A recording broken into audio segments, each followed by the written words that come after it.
రాత్రి 12 గంటలు. ఒక 50 అంతస్తుల బిల్డింగ్ బాంబుల దాటికి ముక్కలు ముక్కలుగా నేలమట్టమైపోతుంది. ఆ సీన్ని ఒక అతను దూరంగా నిల్చుని చూస్తున్నాడు. అతని చేతిలోనే ఆ బాంబ్ డెటోనేటర్ కూడా ఉంది.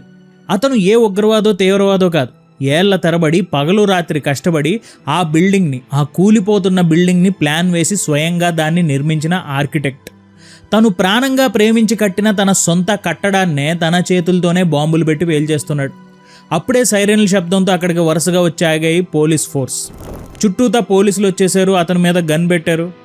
కానీ అతని మొహంలో ఏమాత్రం భయం లేదు. పోలీసులు అతనికి హ్యాండ్ కఫ్స్ వేసి అరెస్ట్ చేశారు. ఇంతకీ ఈ ఆర్కిటెక్ట్ పేరేంటో తెలుసా? Howard Roark. అండ్ అతనికదే ది ఫౌంటైన్ హెడ్. ఒక మనిషి తను సృష్టించిన సొంత కళని తానే ఎందుకు నాశనం చేసుకుంటున్నాడు?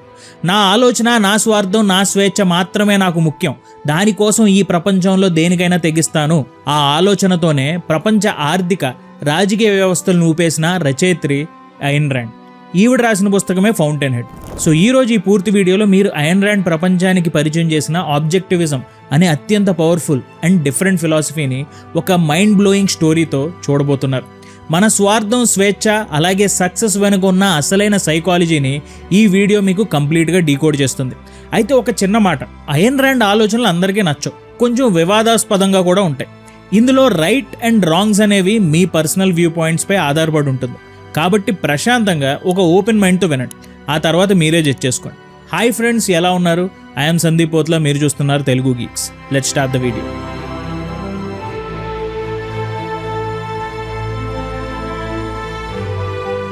Staunton architecture college dean office. Dean table మీద డ్రాయింగ్ షీట్లను విసురు కొడుతూ గట్టిగా అరిచాడు. రోర్క్, అసలు ఏమనుకుంటున్నావు? గత 3 ఏళ్లుగా నిన్ను గమనిస్తున్నాను. ప్రాచీన గ్రీకులు కట్టిన క్లాసిక్ పిల్లర్లు వేయమంటే ఈ మోడర్న్ గ్లాస్ కాంక్రీట్ డబ్బాలేంటి? మన సాంప్రదాయాల్ని, గత 500 ఏళ్ల చరిత్రని తక్కువ చేస్తున్నావా అని అడిగాడు. రోర్క్ మొహంలో ఎలాంటి చలనం లేదు. డీన్ ఇంకా కోపంతో ముందుకు వచ్చి, రోర్క్, ఒక్క మాట చెప్పు, క్లాసిక్ డిజైన్లు అందంగా ఉన్నాయని ఈ ప్రపంచం మొత్తం నమ్ముతుంది, అందరూ ఒప్పుకున్న దాన్ని నువ్వు ఎందుకు రిజెక్ట్ చేస్తున్నావు అని అడిగాడు.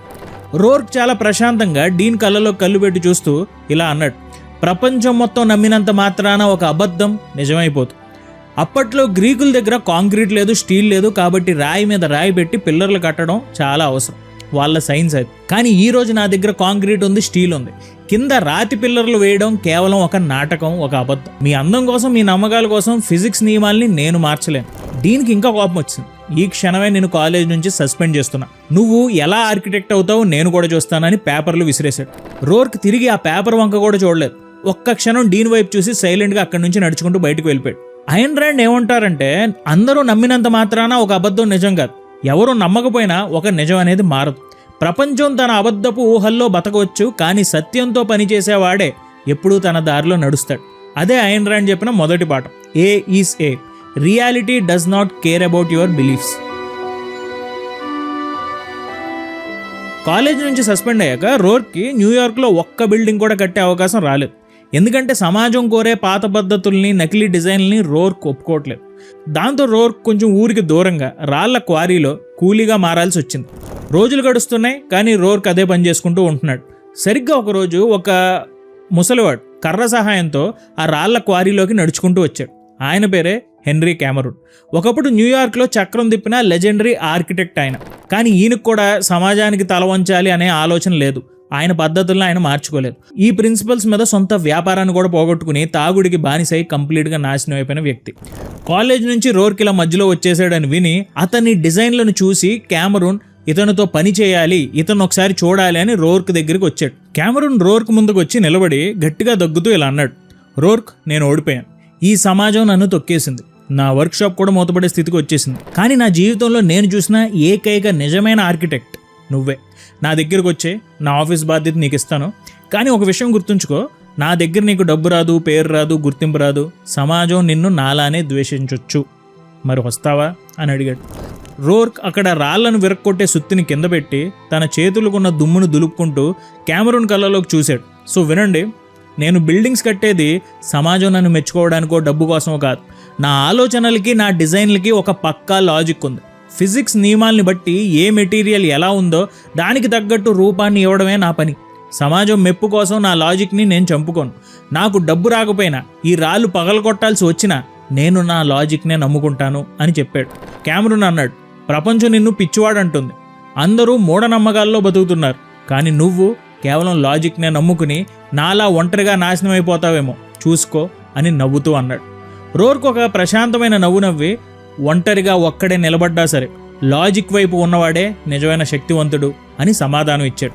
ఐన్ ర్యాండ్ ఏమంటారంటే, ప్రపంచం మీపై ఎమోషనల్ ప్రెషర్ తేవచ్చు, అందరూ ఇదే చేస్తున్నారుగా నువ్వు కూడా ఇదే చేయి అని భయపెట్టవచ్చు, కానీ ఎవరైతే ఇలాంటి నమ్మకాలకి లొంగకుండా కేవలం ఆలోచనని అలాగే లాజిక్ని మాత్రమే ఆయుధంగా చేసుకుంటారో వాళ్ళు ఎంతటి కష్టానికైనా సిద్ధపడతారు.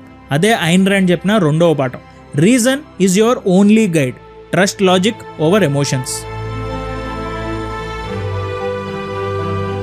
క్యామరూన్ దగ్గర కొన్ని సంవత్సరాల పాటు ఎంతో నిష్టగా పనిచేశాడు రోర్క్. కానీ క్యామరూన్ అనారోగ్యంతో చనిపోయాడు అండ్ తన ఆఫీస్ క్లోజ్ అయిపోయింది. అక్కడ సంపాదించిన కొంత డబ్బుతో రోర్క్ న్యూయార్క్ నగరంలో సొంతంగా ఒక చిన్న ఆఫీస్ తెరిచాడు. కానీ సమాజం మెచ్చే నకిలీ డిజైన్లను అతను ఒప్పుకోకపోవడంతో అతనికి ఒక్క ప్రాజెక్ట్ కూడా రావడం లేదు. సరిగ్గా అదే సమయంలో మైకిల్ స్టోడార్డ్ అనే ఒక కోటీశ్వరుడు రోర్క్ ఆఫీస్ తలుపు తట్టాడు. ఈ స్టోడార్డ్ తన చేతిలోని పేపర్లను చూపిస్తూ ఇలా అన్నాడు, రోర్క్, నేను ఈ నగరంలో మనుషులందరికీ కులమత భేదం లేకుండా ఒక అద్భుతమైన దేవాలయాన్ని కట్టాలి అని అనుకుంటున్నాను. ఆ గుడికి వచ్చే ప్రతి ఒక్కరూ తమ అహంకారాన్ని, స్వార్థాన్ని వదిలేసి దేవుడి ముందు, సమాజం ముందు తమని తాము త్యాగం చేసుకోవాలనే భావన వాళ్ళకి కలగాలి. అలాంటి ఒక బిల్డింగ్ డిజైన్ చేయి నాకు అని చెప్తాడు. రోర్క్ ఆ మాట విని ఏమంటాడంటే, చూడండి స్టోడార్డ్, మనిషి తనని తాను త్యాగం చేసుకోవడం గురించి, దేవుడి ముందు చిన్నబోవడం గురించి నేను డిజైన్ చేయలేను. నేను గుడి కడితే అది మనిషి యొక్క ఆత్మ గౌరవాన్ని, అతని అనంతమైన శక్తిని, ఒక సృష్టికర్తగా, ఒక క్రియేటర్గా అతని విజయాన్ని గౌరవించేలా మాత్రమే నేను కట్టగలను. ఈ ప్రపంచంలో మానవుడి మేధస్సు కంటే గొప్ప దేవాలయం మరొకటి లేదు. దేవుడైనా సమాజమైనా ఆ మనిషి సాధించిన విజయాన్ని చూసి గర్వపడాలి. దీనికి ఒప్పుకుంటే నేను ఈ ప్రాజెక్ట్ టేక్ ఓవర్ చేస్తాను అని చెప్తాడు. ఆ మాటల్లోని కాన్ఫిడెన్స్ చూసి స్టోడార్డ్ ఫిదా అయిపోతాడు. రోర్క్కి పూర్తిగా స్వేచ్ఛనిస్తూ అగ్రిమెంట్పై సంతకం చేస్తాడు.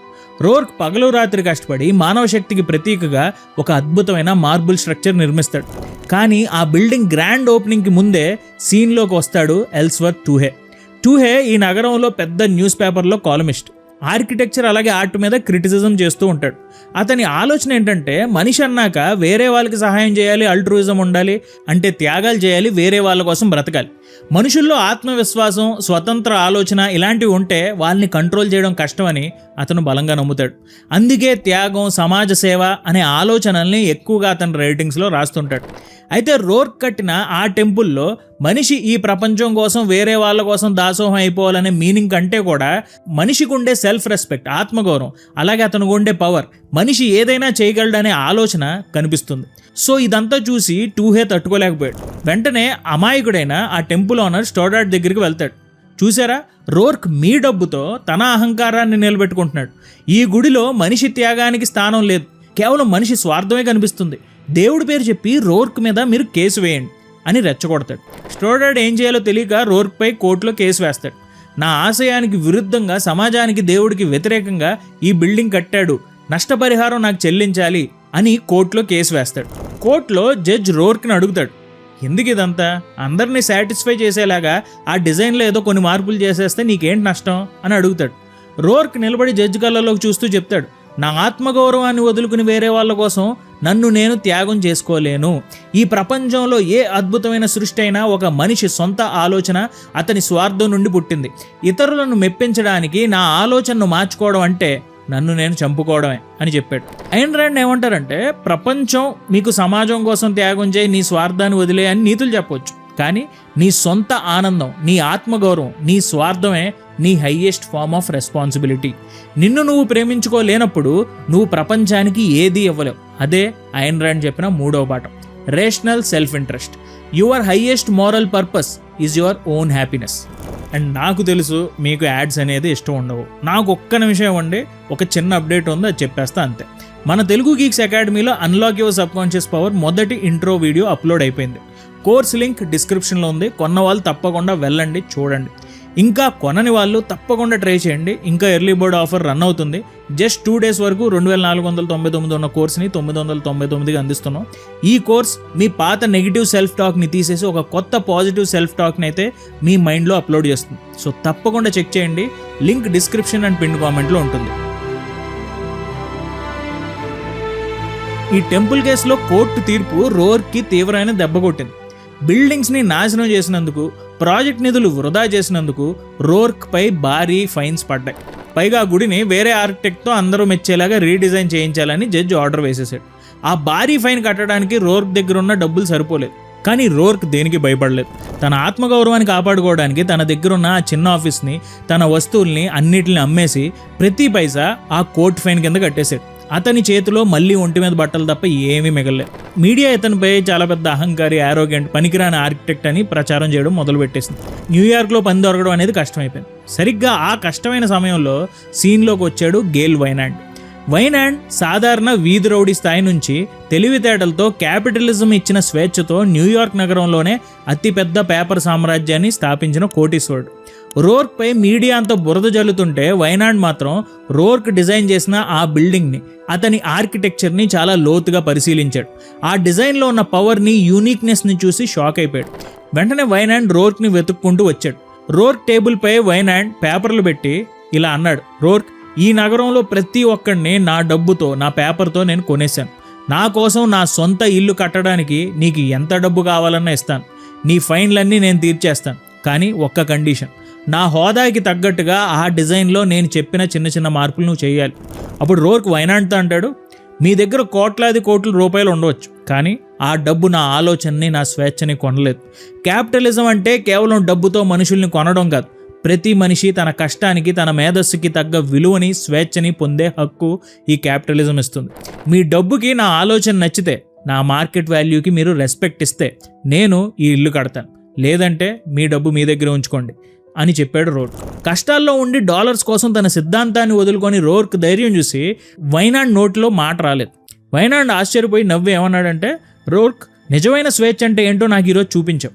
డబ్బు అనేది మనిషి ఆలోచనకి లభించే గౌరవం తప్ప ఆలోచననే కొనేసే బానిసత్వం కాదని నిరూపించావు అని చెప్పి అన్ని షరతులకు ఒప్పుకుని కాంట్రాక్ట్ ఇచ్చేశాడు. అంతేకాదు, రోర్క్ నిజాయితీకి ఫిదా అయిన వైనాండ్ అతనికి ఒక మంచి ఫ్రెండ్గా మారిపోయాడు. ఐన్ ర్యాండ్ ఏమంటారంటే, కొంతమంది డబ్బు చెడ్డది, క్యాపిటలిజం సమాజానికి ముప్పు అని నీతులు చెప్తారు. కానీ మనుషుల్లో ఉండే టాలెంట్కి, తెలివికి మాత్రమే విలువనిచ్చే ఏకైక వ్యవస్థ క్యాపిటలిజం. డబ్బు అనేది మనిషి యొక్క కష్టానికి, స్వేచ్ఛకి లభించే గౌరవప్రదమైన ప్రతీక. అదే ఐన్ ర్యాండ్ చెప్పిన 4వ పాఠం, money is the product of virtue and freedom. Wynand సపోర్ట్తో మనోడు రోర్క్ ముందుకు దూసుకు వెళ్ళిపోతున్నాడు. ఆ టైంలో వెనక నుంచి ఎల్స్వర్త్ టూహే ఒక పెద్ద పొలిటికల్ కుట్రకి ప్లాన్ వేశాడు. టూహేకి ఒక విషయం అర్థమైంది, రోర్క్ని నేరుగా దెబ్బతీయడం సాధ్యం కాదు. అతని ఇండివిజువలిజంని నాశనం చేయాలంటే వ్యవస్థని, ప్రజల సెంటిమెంట్ని మనం వాడాల్సిందే అని అర్థం చేసుకున్నాడు. సరిగ్గా అదే సమయంలో ప్రభుత్వం పేద ప్రజల కోసం కోట్ల్యాండ్ హౌసింగ్ ప్రాజెక్ట్ అని ఒక భారీ హౌసింగ్ స్కీమ్ని అనౌన్స్ చేసింది. ఈ ప్రాజెక్ట్ కాంట్రాక్ట్ని పీటర్ కీటింగ్ అనే ఒక ఆర్కిటెక్ట్కి అప్పగించారు. పీటర్ కీటింగ్ ఎలాంటి వాడో తెలుసా? సొంతంగా ఆలోచించే సత్తా లేని ఒక సెకండ్ హ్యాండర్. అంటే తను ప్రాజెక్టులు తీసుకుంటాడు, వేరే వాళ్ళకి అప్పచెప్పేస్తాడు. అంతేగాని అతను ఓన్ ఐడియా అనేది ఏమీ అతనికి రాదు. వేరే వాళ్ళ టాలెంట్ని, కష్టాన్ని వాడుకుని ఈ సమాజంలో సక్సెస్ అయిన ఒక ఆర్కిటెక్ట్. అంతేకాదు, ఇతను మన రోర్క్తో పాటు కాలేజీలో కూడా చదివాడు. సో అతనికి తెలుసు ఈ భారీ ప్రాజెక్ట్ని డిజైన్ చేసే సత్తా తనకు లేదని. డిజైన్ ఫెయిల్ అయితే తను పరుగు పోతుందని అర్థమవుతుంది. సో కీటింగ్ రోర్క్ దగ్గరికి వచ్చి ఏడుస్తూ చెప్తాడు, రోర్క్, నన్ను కాపాడు. ఈ కోట్ల్యాండ్ ప్రాజెక్ట్కి నువ్వే ప్లాన్ వేసి ఇవ్వు. నా దగ్గర నీకు ఇవ్వడానికి డబ్బులు కూడా సరిగ్గా లేవు అని చెప్తాడు. రోర్క్ కీటింగ్ వైపు చూసి ఇలా అన్నాడు, నాకు డబ్బులు అక్కర్లేదు కీటింగ్, కానీ ఒక కండిషన్. ఆ పేద ప్రజలకు ఉపయోగపడేలా నేను వేసే ఈ పర్ఫెక్ట్ మోడర్న్ డిజైన్లో ఒక్క చిన్న మార్పు చేయడానికి కూడా నేను ఒప్పుకోను. ఒక్క ఇటుకుని, ఒక్క పిల్లర్ని, ఒక్క చిన్న డిజైన్లో కూడా మార్పు లేకుండా కడతామని ప్రామిస్ చేస్తేనే నేను ఈ ప్లాన్ ఇస్తాను అని చెప్తాడు. కీటింగ్ దానికి ఒప్పుకుంటాడు, రోర్క్తో అగ్రిమెంట్ చేసుకుంటాడు. రోర్క్ రూపాయి కూడా ఆశించకుండా కేవలం తన క్రియేషన్ పర్ఫెక్ట్గా నిలబడాలనే ఉద్దేశంతో పగలు రాత్రి కష్టపడి ఒక అద్భుతమైన హౌసింగ్ ప్రాజెక్ట్ ప్లాన్ డిజైన్ చేస్తాడు. అండ్ ఆ బిల్డింగ్ కూడా చాలా బాగా కడతారు. రోర్క్ కూడా చూస్తూ ఉంటాడు. కానీ రోర్క్ పని మీద బయటకు వెళ్ళగానే వెనక నుండి గేమ్ మార్చేశాడు ఎల్స్వర్త్ టూహే. సమాజ శ్రేయస్సు, పేద ప్రజల కోసం అనే పెద్ద పెద్ద మాటల ముసుగులో అధికారులను రెచ్చగొడతాడు. ఒకడి ఆలోచన ప్రకారం ఈ బిల్డింగ్ ఎందుకు ఉండాలి, అందరి అభిప్రాయాలు మీరు తీసుకోవాలి, డిజైన్ మార్చాలి అని రోర్క్ లేని సమయంలో రోర్క్ కష్టపడి వేసిన ఆ పర్ఫెక్ట్ డిజైన్ని ముక్కలు ముక్కలుగా తీసేసి చెత్త పాతకాల పిల్లర్లు యాడ్ చేసి ఆ బిల్డింగ్ రూపాన్ని కంప్లీట్గా మార్చేసి కన్స్ట్రక్షన్ కంప్లీట్ చేసేస్తారు. రోర్క్ ఊరి నుండి వచ్చి తిరిగి చూసేసరికి తను ప్రాణంగా ప్రేమించి డిజైన్ చేసిన ఆ బిల్డింగ్ ఒక వికృతమైన కట్టడంలా మారుతుంది. రోర్క్ కళ్ళల్లో రక్తం ఉడికిపోతుంది. తన ఆలోచనని, తన ఆత్మని వేరే వాళ్ళు పాతేస్తుంటే చూస్తూ ఊరుకోవడానికి రోర్క్ బానిసకాడు. ఆ కోపంలో నుంచే ఆ క్రియేటర్లో ఒక తిరుగుబాటు మొదలైంది. ఐన్ ర్యాండ్ ఏం చెప్తారంటే, సొంతంగా ఆలోచించలేని నకిలీ మనుషులు సమాజం పేరు చెప్పి క్రియేటర్స్ కష్టాన్ని, ఆలోచనల్ని దోచుకోవడానికి చూస్తారు.